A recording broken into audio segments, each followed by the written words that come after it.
नमस्कार दोस्तों, यह डिक्टेशन 70 शब्द प्रति मिनट की गति से रिकॉर्ड की गई है। डिक्टेशन शुरू होने में शेष है 5 सेकंड। स्टार्ट।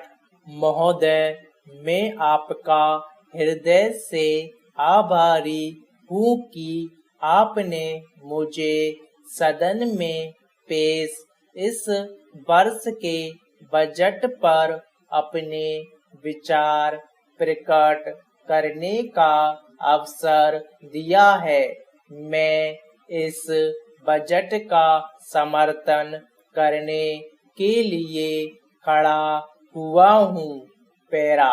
श्रीमान, मैं सबसे पहले अपने दल के नेता अपने प्रधानमंत्री जी को इस बात के लिए बधाई देना चाहता हूँ कि उनके नेतृत्व में देश में इस वर्ष हुए आम चुनाव में अपने दल को स्पष्ट बहुमत मिला और उसके फलस्वरूप यहाँ केंद्र में एक ऐसी सरकार का गठन हुआ जो कि वास्तव में देश में समाजवाद लाना चाहती है।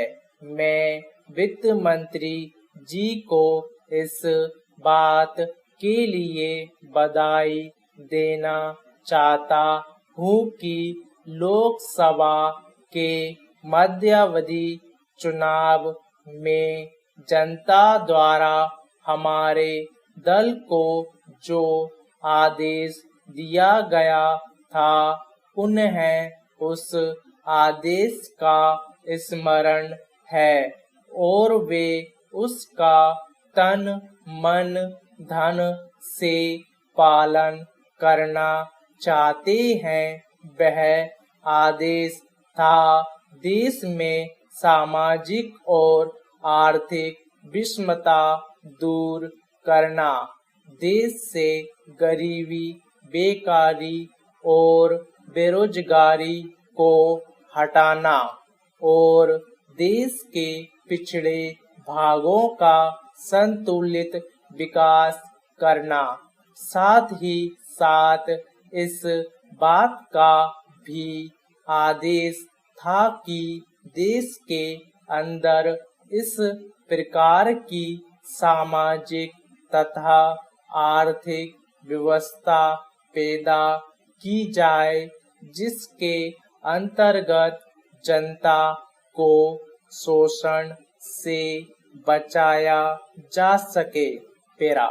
वास्तविकता यह है कि देश में कृषि के क्षेत्र में उत्पादन में वृद्धि हुई है, लेकिन इसके साथ ही साथ यह भी दृष्टि में रखना चाहिए कि खेती की लागत में भी काफी वृद्धि हुई है। इसके लिए आवश्यक है कि सिंचाई के साधन बढ़ाए जाएं और अधिक अच्छे बीजों का आविष्कार किया जाए।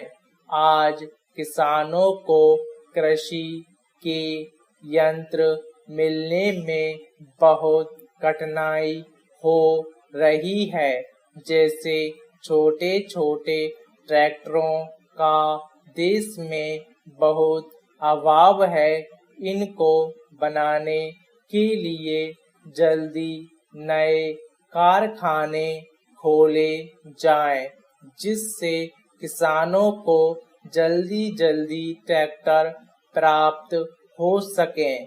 हमारा ऐसा विश्वास है कि यदि सरकार की ओर से ऐसी व्यवस्था हो जाए तो इस समय देश के जो उद्योग कृषि के क्षेत्र में हैं, उनकी उत्पादन क्षमता में दुगनी वृद्धि संभव हो सकती है। गन्ने की खेती की स्थिति भी काफी गंभीर है। मैं माननीय सदस्यों का ध्यान इस बात की ओर आकर्षित करना चाहता हूँ कि स्थिति यहाँ तक पहुँच चुकी है कि मिलों के ऊपर किसानों का कई सालों से गन्ने का